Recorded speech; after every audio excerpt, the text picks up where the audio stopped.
አት ገጼ ወኩለንታዬ በትምህርተ መስቀል መስመር ስላሴ።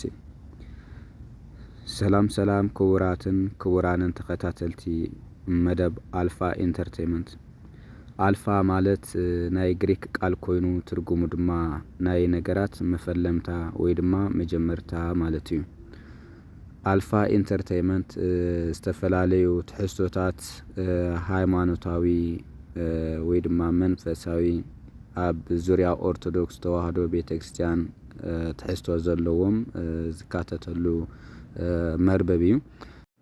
ስለዚ እዚ መርበብ እዚ ንክዓቢ ድማ ናትካቶም ሓገዝ ወሳኒ እሞ ኩላትኩም ላይክ እናገበርኩም ሼር እናገበርኩም ኮሜንት እናጻሕፍኩም ሳብስክራይብ እናገበርኩም ክተበረታትዑኒ ብሽም እግዚአብሔር ክሓተኩም ይደሊ።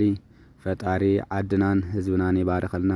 ጸላእትና መንቀኛታትና ኩሎም የርሐቀልና። ወስብሐት ለእግዚአብሔር።